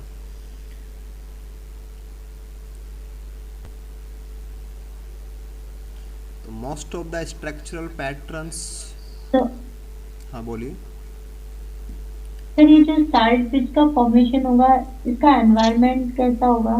चारों तरफ तो पानी है ना, मतलब पोलर या नॉन पोलर? नहीं, ये आयन पेयर की बात हो रही है। आयन पेयर का मतलब ये कि एक नेगेटिव पार्ट है और एक पॉजिटिव पार्ट है, यानी कि -1 एंड +1। जैसे कि आपने अमीनो एसिड, क्योंकि अभी आप प्रोटीन की बात कर रहे हो तो प्रोटीन में तो अमीनो एसिड्स ओनली, और अमीनो एसिड्स में plus minus polarity non polarity इस सब का इश्यू साइड चेन से होता है। तो साइड चेन में नेगेटिव वाला, यानी कि नेगेटिव वाले में तो आप जैसे कार्बोक्सिल ले लिया, और पॉजिटिव वाला जैसे कि आपने H3N+ ले लिया। तो अब ये पार्ट्स हैं इनके पास, दिस इज O- और N+, इनके बीच में जो इंट्रैक्शन है दिस इज साल्ट ब्रिज। एक प्रॉपर -1 चार्ज है, एक प्रॉपर +1 चार्ज है, इनके साथ में जो इंट्रैक्शन हो गया ना, कि अगर ये नियर बाई अप्रोच करेंगे, इसमें भी 2 चीज़ें हैं, एक तो साल्ट ब्रिज की वो जुड़ गए, पैर है ये, और एक अगर ये दूर दूर होंगे तो ये इंट्रैक्शन होगा, तो डिस्टेंस होगी तो बॉन्ड नहीं बन पाएगा, केवल खिंचाव होगा। तो साल्ट पेयर यानी कि एक opposite charge, purely opposite charge minus and plus, वो नियर बाई अप्रोच करें, और वो आमने सामने क्यों आ गए, तो उसके पीछे वो आप सारी चीज़ें लगा सकते हैं कि हाइड्रोफोबिक्स काम कर रहे होंगे, है ना, एंट्रोपी वगैरह काम कर रही होंगी, उसकी वजह से चीज़ें फोल्ड हो रही होंगी, फोल्डिंग से ऐसा कुछ हो रहा है कि एक माइनस वाले के जस्ट क्लोज प्लस वाला पॉइंट आ रहा है, तो वो आपस में जुड़ सकते हैं, तो वो साल्ट ब्रिज है। और अगर ऐसा हुआ तो वो स्टेबलाइज करेंगे। सर एक salt bridge sir non polar condition में बन सकता है क्या? क्या सर ये क्वेश्चन था नहीं, आप क्या कि बोल रहे हो? Salt bridge non polar environment में कौन सा बॉन्ड बनेगा, तो उसका आंसर साल्ट ब्रिज दिया था। नहीं, एक्चुअल में क्या होता है कि आपने क्वेश्चन पढ़ा है, ठीक है, मैं समझ गया आपकी बात को, आपने क्वेश्चन पढ़ा है, आपने क्वेश्चन पे काम किया है, लेकिन देखो जब तक क्वेश्चन का एक एक वर्ड आप सामने नहीं रखोगे ना, तब तक आप उसके बारे में सटीक आंसर नहीं दे सकते। तो आपके दिमाग में है कि salt bridge, non polar environment, strength, लेकिन उसके अलावा और भी तो वहाँ पे क्वेश्चन में बातें थी ना, तो वो आपको बताना पड़ेगा। आप क्या कह रहे हो पुनीत? यानी कि आपको एक प्रॉपर क्वेश्चन रखना पड़ेगा सामने कि हाँ ये क्वेश्चन है, अब आप इसमें आंसर क्या निकलता है, वो रियल काम होता है। हाँ, मतलब क्वेश्चन ही था, लेकिन सर उसमें ऐसा था कि मैं बस इतना पूछ रहा हूँ कि सर नॉन पोलर कंडीशन में सॉल्ट ब्रिज बन सकता है क्या सर? नॉन पोलर कंडीशन में इसको आप थोड़ा सा मतलब बता पाओगे? एनवायरनमेंट में जैसे कि वो जो सॉल्वेंट है और सॉल्वेंट को मैं नॉन पोलर ले रहा हूँ, और जैसे कि कोई लिपिड का सोल्यूशन है, उसमें कोई सॉल्ट ब्रिज बन सकते हैं क्या? नहीं, अगर जो मैं बाहर से कुछ डाल रहा हूँ देखो पोलर। सॉल्ट ब्रिज बनने का मतलब ये है कि देखो सॉल्ट तब बनता है कि जैसे आपने कहा Na+ और Cl- है ना, तो ये NaCl सॉल्ट बन गया, ठीक है। तो Na और Cl को तो आप हटा दो, ये मेन चीज़ तो क्या है, प्लस एंड माइनस है। तो एक प्लस वाला और एक माइनस वाला अगर पास पास आएंगे तो वो क्या है, वो जुड़ गए, दैट इज़ ब्रिज। तो उसके लिए सराउंडिंग थोड़ी जिम्मेदार है। सर जैसे वो आएंगी भी तब, जैसे NaCl को मैंने डाला तो सर Na और Cl ब्रेक होंगे तब, और Na+ और Cl- बनेंगे ना? हाँ वो तो तो सर उसके आयन लिए, पेयर तो होना ही हाँ सर चाहिए। उसके लिए भी तो, उसके लिए सर पोलर कंडीशन चाहिए उनको, ऐसे इस तरह उनमें इसमें आने के लिए। नहीं वो तो तो आपको सर कैसे? नहीं, जैसे आपने यहाँ कहा कि आप यहाँ पे कार्बोक्सिल को इस्तेमाल करना चाहते हो, तो अब यहाँ का प्रोटॉन निकलना चाहिए, -1 क्रिएट होना चाहिए। तो -1 क्रिएट होगा तभी तो हम इसको एक पेयर के एक मेंबर में यूज़ कर सकते हैं। इसी प्रकार से यहाँ पे H+ हो तो ये पेयर के दूसरे मेंबर के रूप में यूज होगा। Yes sir. फिर वो चीज़ें अलग है कि आप क्या अप्लाई कर रहे हो, आपने कौन सा मॉलिक्यूल लिया है, फिर उसके ऊपर चार्ज है या नहीं। अगर चार्ज हैं और वो नियर बाई हैं तो वो जुड़ेंगे। आप इसको थोड़ी इग्नोर कर सकते हो कि एक प्लस वाला एक माइनस वाला आप उनको पास पास रख रहे हो और वो आपस में कुछ नहीं करेंगे, ऐसा नहीं हो सकता ना। ओके सर, अच्छा मतलब वो डिपेंड ये करता है कि वो जो है सॉल्यूशन है, भाई सबसे जो बड़ी हमने चीज़ है कि सॉल्वेंट, किसी तो पीएच क्या रहेगा? भाई किसी को गुस्सा आ रहा है, किसी को प्यार आ रहा है, तो वो गुस्से वाले के पास में प्यार वाला जाएगा तो वो उसके चिपकेगा। अब वो गुस्सा किसने दिलाया, कितना दिलाया, वो अलग बात है। तो माइनस किसने क्रिएट किया, प्लस किसने क्रिएट किया, वो बाहर की चीज़ें, आप किसकी बात कर रहे हो और किसके रेफरेंस में बात कर रहे हो। Okay sir. यानी कि साल्ट ब्रिज या आयन पेयर का मतलब दो अपोजिट चार्ज वाले जुड़ गए। जी सर। तो ये एक फेवरेबल ही होगा ना कि साल्ट ब्रिज बन रहा हो, डाइसल्फाइड लिंकेज बन रहा हो, यानी कि जो स्टेबलाइज कर रहे हैं, जो भागों को होल्ड अप कर रहे हैं ना, वो सब स्टेबलाइज कर रहे हैं। तो ये था कि most of the structural patterns जो कि हमें स्ट्रक्चर्स मिलते हैं रिफ्लेक्ट टू सिंपल रूल्स, कि हाइड्रोफोबिक रेसिड्यूज जो होते हैं, हालांकि फिर आपको सोचना तो काफ़ी कुछ रहता है, लेकिन ये चीज़ तो आप ध्यान में देंगे कि जो हाइड्रोफोबिक रेसिड्यूज हैं are largely buried in the protein interior, और इंटीरियर हमेशा पानी से दूर ही होता है ना। तो ये खाम खा बस ठीक है भाई, आप ज़्यादा समझ जाएं उसके लिए लिखा हुआ, बाकी हाइड्रोफोबिक जो हैं वो बरीड होंगे, लार्जली बरीड है ना। अब देखो यहाँ से बिल्कुल साफ दिखता है लार्जली बरीड, और आप कहते हैं कि ऑलवेज बरीड में अंतर है।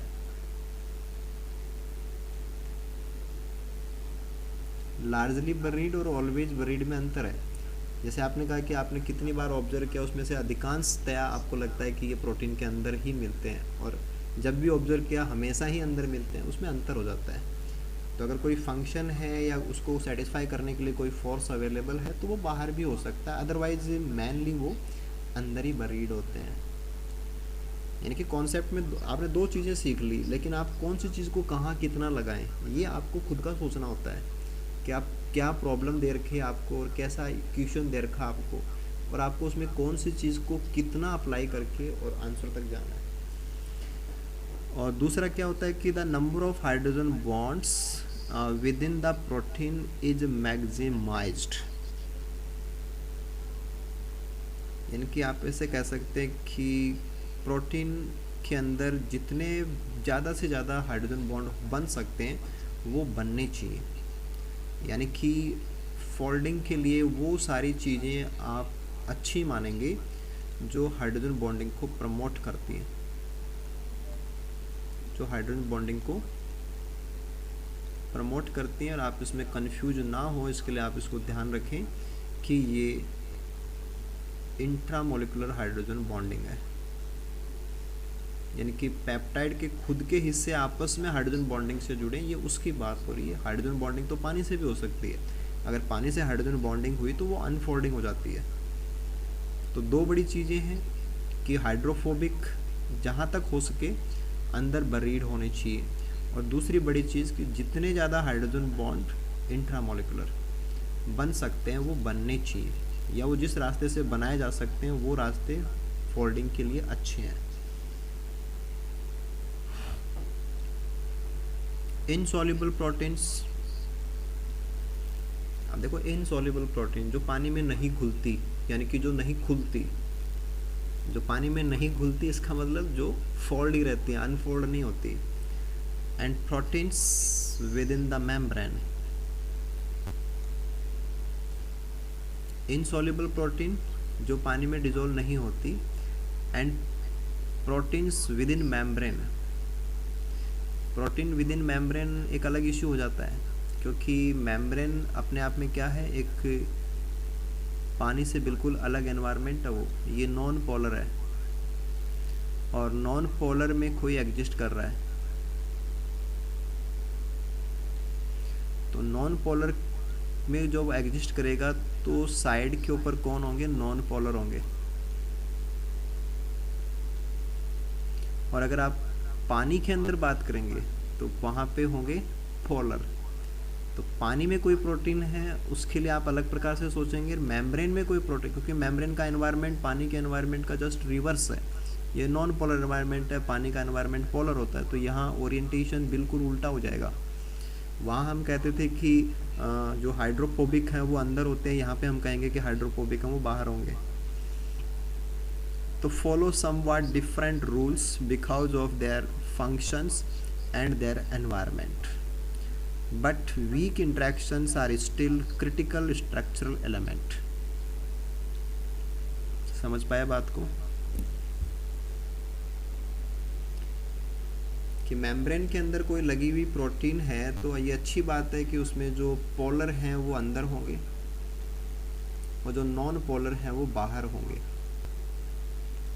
लेकिन जैसे हमने फोल्डिंग के लिए पोलर को बाहर और नॉन पोलर को अंदर शिफ्ट किया था तो उसमें बहुत सारे वीक इंटरेक्शन जिम्मेदार थे, वैसे ही अगर कोई प्रोटीन मेम्ब्रेन में लगी हुई है, अब मेम्ब्रेन में एनवायरनमेंट अलग है तो उसके हिसाब से फोल्ड होगा वो। यहाँ का फोल्डिंग ये भी फोल्डेड है, ऐसा नहीं कि ये प्रोटीन फोल्ड नहीं है, ये भी फोल्डेड प्रोटीन है। और कोई प्रोटीन पानी के अंदर फोल्ड हो रखी है वो भी फोल्डेड है, लेकिन फोल्डिंग के लिए जिम्मेदार तो वीक इंटरेक्शन ही होंगे, जिम्मेदार तो वीक इंटरेक्शन ही होंगे। लेकिन फोल्डिंग होगी कैसे, वो थर्मोडायनेमिक्स को फेवर करते हुए कि पोलर पोलर की तरफ होने चाहिए, नॉन पोलर पानी से दूर होने चाहिए। और वाटर के लिए आप उसके अकॉर्डिंग फोल्डिंग को अप्लाई करते हैं और मेम्ब्रेन के लिए उसका रिवर्स करने लग जाते हैं।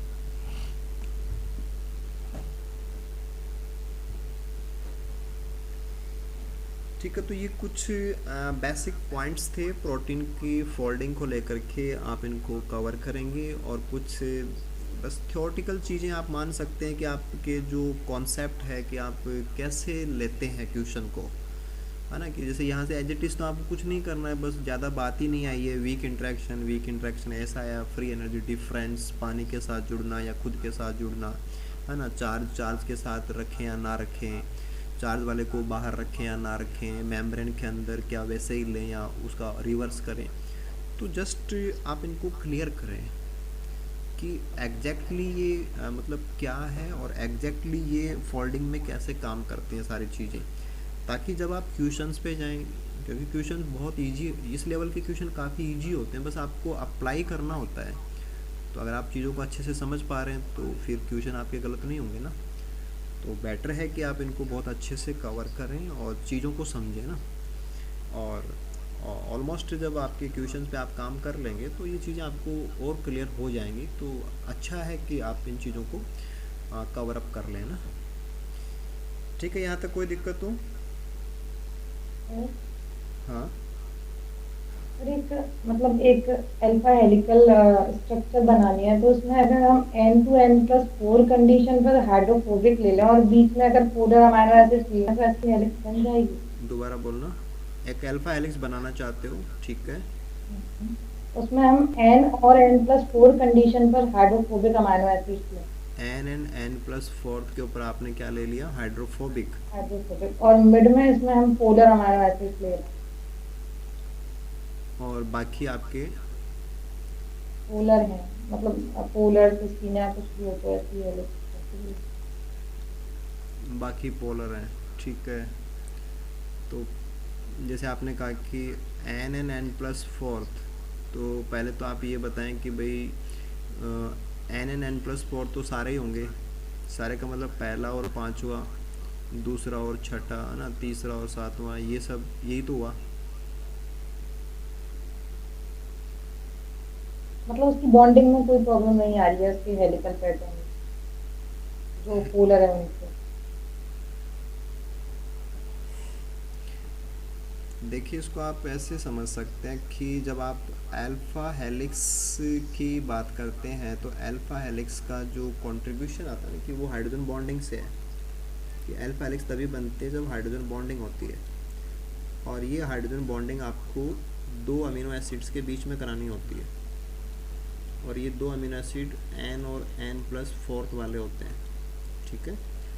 और हाइड्रोजन बॉन्डिंग जिस पॉइंट्स के बीच में आप कराते हो वो होते हैं NH और CO, और NH और CO हैं ये बैकबोन के हैं। कि ये जो प्रॉपर्टी है कि हाइड्रोजन बॉन्डिंग के लिए आपको जो साइड चाहिए वो बैकबोन की साइड है, ठीक है। और जो हाइड्रोफोबिक बता रहे हो या पोलर बता रहे हो, ये सब साइड चेन की बातें हैं, ये साइड चेन के इश्यूज हैं, ठीक है। अब इसमें दो पॉइंट हैं। एक तो ये था कि हाइड्रोजन बॉन्डिंग होना चाहती है कि पहला और पांचवा आपस में हाइड्रोजन बॉन्डिंग में जाना चाहते हैं ताकि अल्फा हेलिक्स बन जाए। और दूसरा इश्यू ये है कि आपने हाइड्रोफोबिक लिया है, हाइड्रोफोबिक लिया है, पोलर लिए हैं, तो वो वाटर के साथ में उनका इंटरेक्शन है।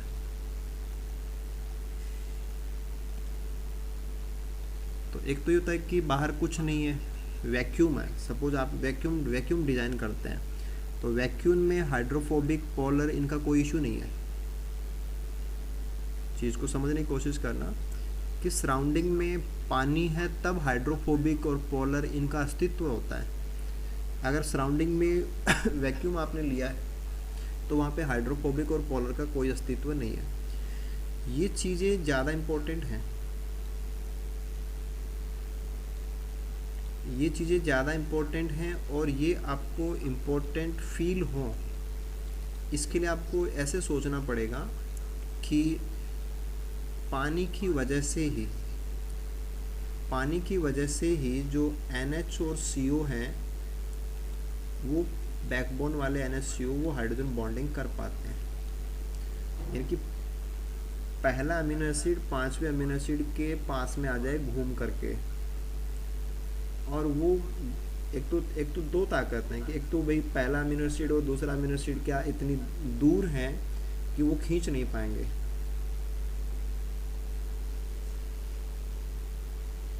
वन सेकेंड,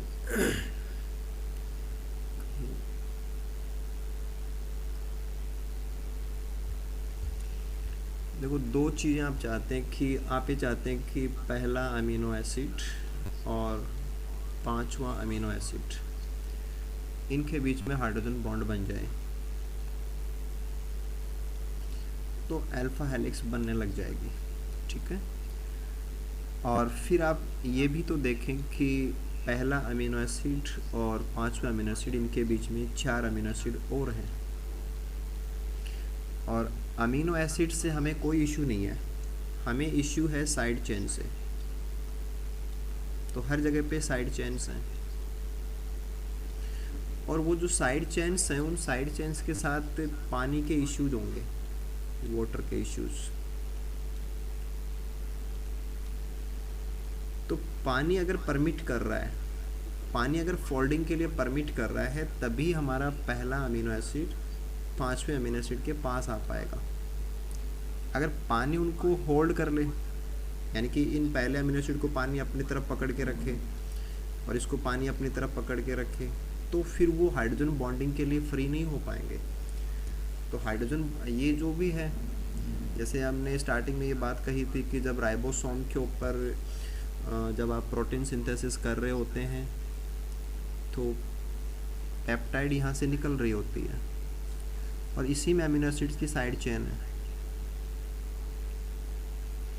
और इन साइड चेन के ऊपर ही तो वो फोर्स है कि कौन सा पॉइंट कैसा है, उसके ऊपर पानी का रोल कैसा है, उसको आपने बोला था इनहेरेंट कॉन्स्ट्रेंट। और फिर इनहेरेंट कॉन्स्ट्रेंट के सॉल्यूशन हैं तो कि अल्फा बनता है या बीटा बनता है या कुछ और बनता है, तो ये उसके सॉल्यूशन है कि उस कॉन्स्ट्रेंट का प्रभाव कुछ ऐसा है कि चीज़ें अल्फा बनने के लिए अच्छी हैं तो अल्फा हेलिक्स बनेगा, या बीटा के लिए अच्छी है या रैंडम के लिए अच्छी है। यानी कि जो भी हमारा पेप्टाइड बाहर निकल रहा है ना, इस पेप्टाइड का पानी के साथ में क्या रिलेशन है, उसके आधार पे अगर परमिशन मिली, अगर ये परमिशन n+4 वाली परमिशन मिली तो ये बन जाएगा, और अगर नहीं मिली या वहाँ पे ग्लाइसिन एलिन ऐसे हैं तो ये बन जाएगा, और कुछ नहीं मिली तो ये रह जाएगा। तो वो डिपेंड करता है ना कि आपने कौन से अमीनो एसिड लिए हैं और फिर इनहेरेंट कॉन्स्ट्रेंट किस प्रकार का है, और उसकी वजह से फिर बॉन्डिंग के जो पैटर्न्स हैं वो बॉन्डिंग के पैटर्न अगर वहाँ पे पॉसिबल हैं तो वो बॉन्डिंग आएगी, और वो बॉन्डिंग आएगी तो पर्टिकुलर जो भी सेकेंडरी कन्फर्मेशन है वो बन पाएगा। मुझे ये कंफ्यूजन है कि जैसे तो अपन एंटीबैटिक अल्फा हेलिक्स बनाएंगे तो उसमें अपन को दोनों तरीके के हमारे में से चाहिए, पोलर भी और नॉन पोलर भी। एक मिनट, दोबारा तो उसमें कैसे आराम से बताओ मुझे। अपन एंटीबैटिक अल्फा हेलिक्स बनाएंगे जो मेम्ब्रेन को जो करके ट्रांस मेम्ब्रेन जो होती है अल्फा हेलिक्स, किसका हेलिक्स बनाएंगे? दोनों। अरे एक आराम से बताओ। एंटीबैटिक अल्फा हेलिक्स, एम्पीपैथिक, ठीक है। हाँ, तो उसमें आगे अपन को दोनों तरीके के हमारे यहाँ से चाहिए, पोलर भी और नॉन पोलर भी। ठीक है। हाँ, जो पोलर वाले तो वो ट्रांस मेम्ब्रेन सेगमेंट बनाएंगे, तो फिर इसमें बॉन्डिंग कैसे होगी, वो एंड टू एंड तक होगी।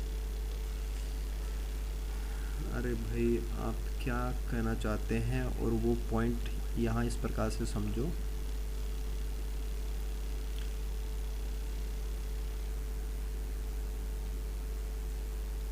ठीक है, आप मेम्ब्रेन के अंदर हेलिक्स को लगाने की बातें कर रहे हो ना, राइट? ये बात कर रहे हो? हेलो? हाँ ठीक है, तो मेम्ब्रेन के अंदर आप हेलिक्स इंसर्ट कराना चाहते हो, जैसे आपने कहा कि हम अल्फा हेलिक्स ऐसे इंसर्ट कराएंगे ना।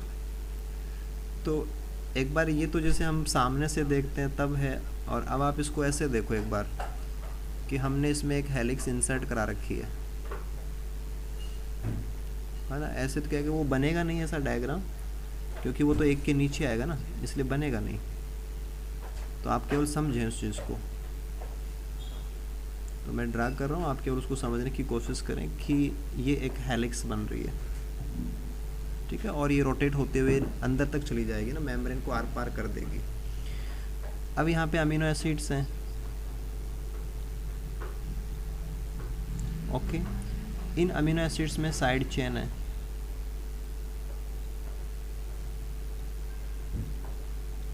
राइट? और अब आपको इसको मेम्ब्रेन में इंसर्ट कराना है, राइट? तो एक तो हेलिक्स के अंदर का ये जो सेंटर होगा, ये हेलिक्स के अंदर का सेंटर होगा, इसमें आप कौन से अमीनो एसिड ले सकते हैं जो मेम्ब्रेन से दूर है, यानी कि मेम्ब्रेन से दूर। ये मेम्ब्रेन कैसा है? नॉन पोलर, और मेम्ब्रेन से दूर कैसे होंगे? पोलर। तो पोलर अमीनो एसिड अंदर की तरफ, और फिर बाहर की तरफ जो लिए वो कैसे होंगे? Non polar. तो ये आपने एनवायरनमेंट लिया कि मेम्ब्रेन में आपको इंसर्ट कराना है, तो आप इस स्ट्रक्चर से अगर आप इस स्ट्रक्चर को फॉलो करें तो आपको ये लगेगा कि बाहर जो भी निकला है ना, ऐसे बाहर जो भी निकला है, तो बाहर जो भी साइड चेन है वो कैसी हैं, नॉन पोलर।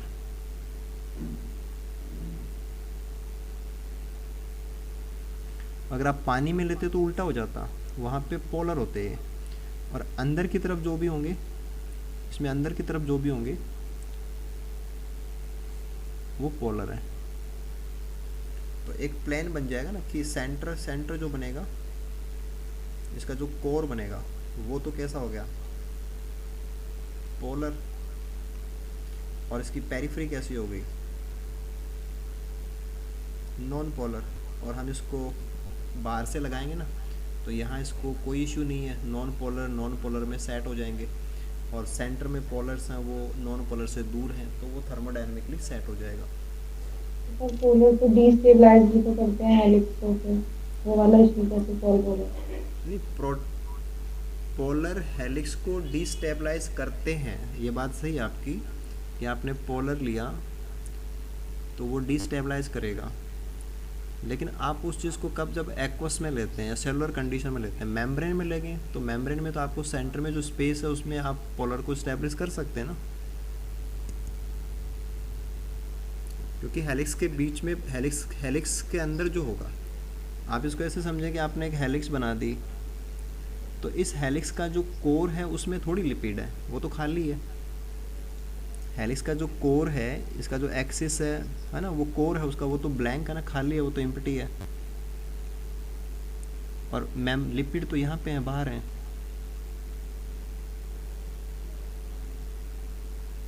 तो एक्चुअल में जो इमेजिनेशन है ना, कि हम किसी स्ट्रक्चर को कहाँ देख रहे हैं, तो उसको इमेजिन करना पड़ेगा आपको।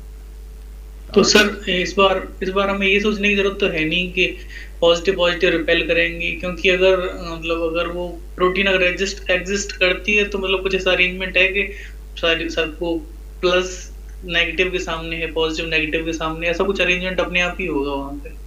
अच्छा, वो चीज़ आपको पता है कि वो चीज़ आप कहाँ के लिए पढ़ रहे थे? वो पढ़ रहे थे ग्लोबुलर प्रोटीन के लिए, और वो चीज़ आप पढ़ रहे थे टर्सरी स्ट्रक्चर के लिए, ना कि सेकेंडरी स्ट्रक्चर के लिए।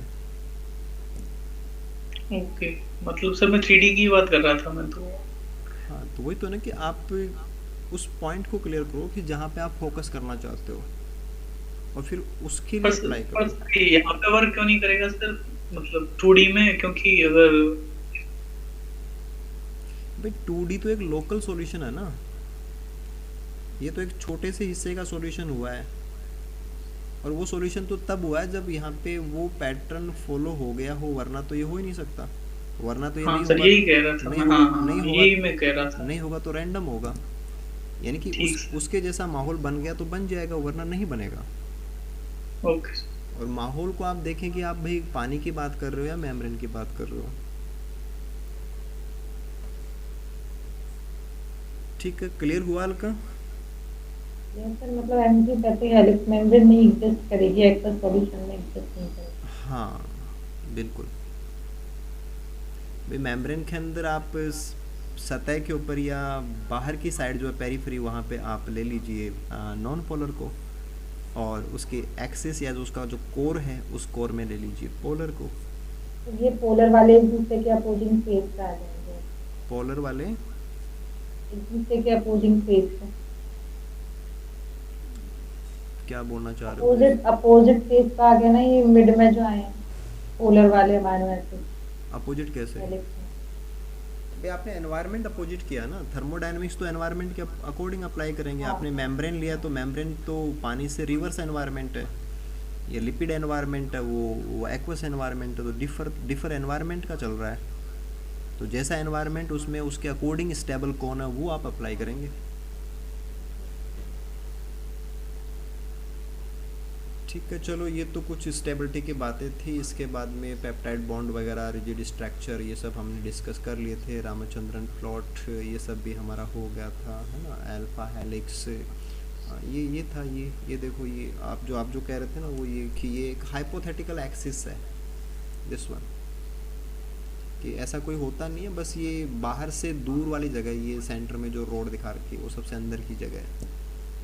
तो वैसे आप ओवरव्यू देखेंगे, सरफेस व्यू देखेंगे तो ये डायग्राम सही है, तो आपको अब ये यहाँ फील हो जाएगा कि ये इसका इंटीरियर है। इस इंटीरियर में आप अब बाहर क्या है उसके अकॉर्डिंग सोचें। अगर बाहर आपने वाटर लिया है तो आप यहाँ पे नॉन पोलर लीजिए, है ना, यहाँ पे नॉन पोलर होंगे। और बाहर अगर आपने लिपिड लिया है तो अभी आप यहाँ पे पोलर लीजिए। आप समझ गए बात को?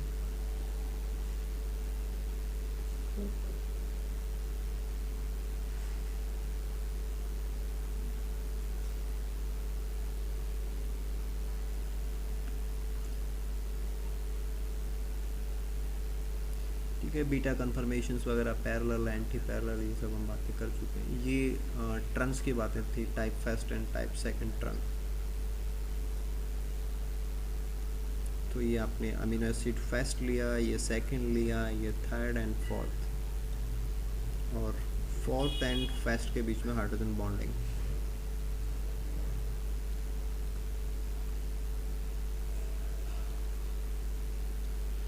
टाइप सेकंड वाले के अंदर जो थर्ड अमीनो एसिड है दिस इज ग्लाइसिन, जो भी आपको ध्यान में रखना था। ठीक है, हाइड्रोजन बॉन्डिंग उसी प्रकार से।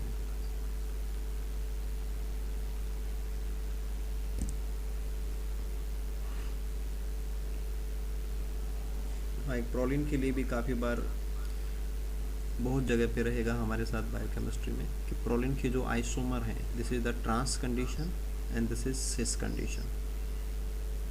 तो जब जो सिस कंडीशन है उसमें पेप्टाइड घूम जाती है।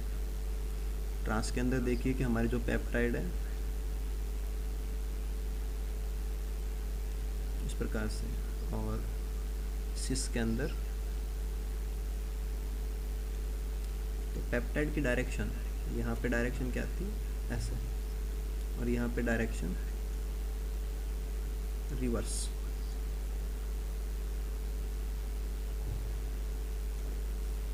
प्रोलिन का जो सिस कंडीशन है वो रिवर्स ओरिएंटेशन को रिवर्स कर देता है। तो जहाँ पे किंक्स आते हैं, एब्रप्ट रिवर्स होना होता है, वहाँ पे प्रोलिन मिलेगा आपको हेलिक्स ब्रेकर के रूप में।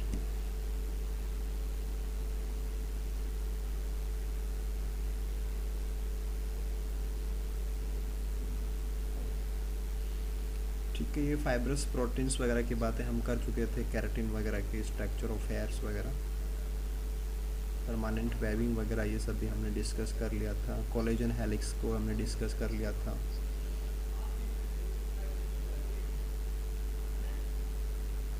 ठीक है, स्ट्रक्चर ऑफ सिल्क हमने डिस्कस कर लिया था।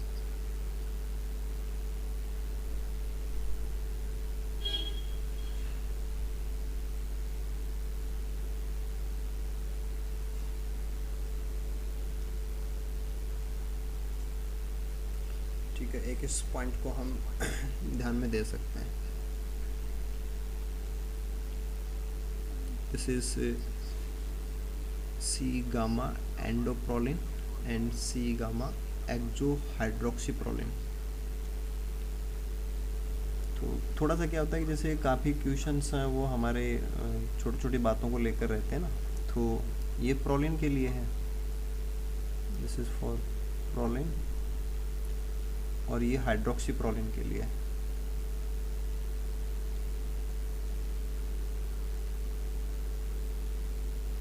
तो जो कन्फर्मेशन है उसका भी चेंज है।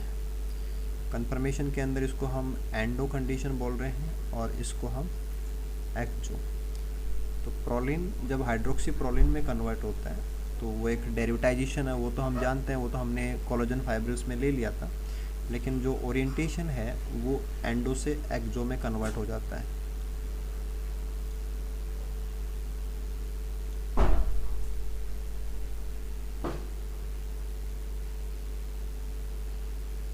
ठीक है ना, इसको आप इस प्लेन से समझ सकते हैं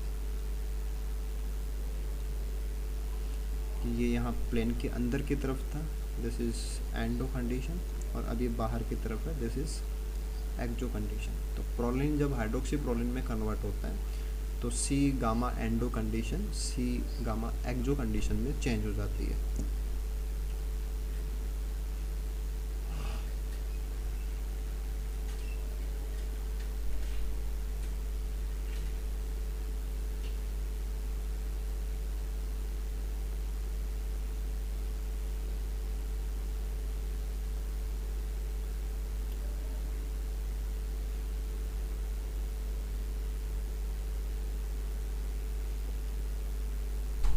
ये हाइड्रोक्सी प्रोलिन कैसे बनता है वो हमने वहाँ पे डिस्कस कर लिया था हालांकि। तो प्रोलिन रेसिड्यू चेन में लगा हुआ, विद इन चेन, क्योंकि प्रोलिन का हाइड्रोक्सी प्रोलिन में जो कन्वर्जन है वो पोस्ट ट्रांसलेशनल लेवल का होता है, तो चेन में लगने के बाद ये चेंज होता है, पोस्ट ट्रांसलेशनल। मॉलिक्यूलर ऑक्सीजन काम में आती है, ठीक है, मॉलिक्यूलर ऑक्सीजन काम में आती है, Fe+ एटम्स काम में आते हैं, अल्फा कीटो ग्लूट्रेट काम में आता है, ये बातें आपने ली थी वहाँ पे। और this one the hydroxy proline, 4 hydroxy proline residue, और ये सक्सीनेट में कन्वर्ट हो जाता है। मॉलिक्यूलर ऑक्सीजन का एक ऑक्सीजन यहाँ काम में आता है, दूसरा ऑक्सीजन यहाँ काम में आता है, CO2 रिलीज हो जाती है, और साथ में एस्कॉर्बिक एसिड काम में आता है। और एस्कॉर्बिक एसिड कहाँ काम में आता है कि अल्फा कीटो ग्लूट्रेट जो बना था उसको वापस सक्सीनेट में कन्वर्ट करने के लिए, दिस इज एस्कॉर्बिक एसिड, और एस्कॉर्बिक एसिड डिहाइड्रो एस्कॉर्बेट में कन्वर्ट होता है साथ में। तो एस्कॉर्बिक एसिड का यहाँ पे रोल रहता है कि मॉलिक्यूलर ऑक्सीजन और Fe+ की प्रेजेंस के अंदर विटामिन C जो है वो भी काम में आता है।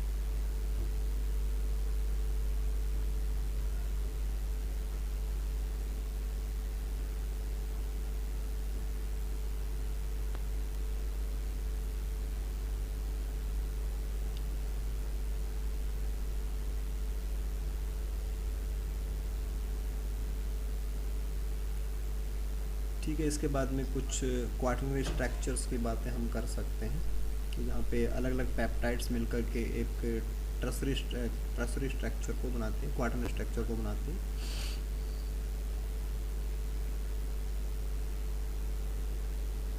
तो जो ग्लोबुलर प्रोटीन्स होती हैं उनके अंदर वैरायटी ऑफ ट्रसरी स्ट्रक्चर्स ये भी पाए जा सकते हैं, डिफरेंट प्रकार के ट्रसरी स्ट्रक्चर्स।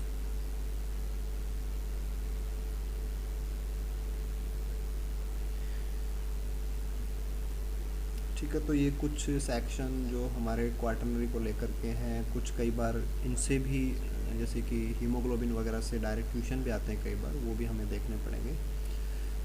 फिर कुछ वर्किंग्स वगैरह की बातें रहेंगी कि हम प्रोटीन्स वगैरह के साथ कैसे काम कर सकते हैं, उनको भी हम लेंगे।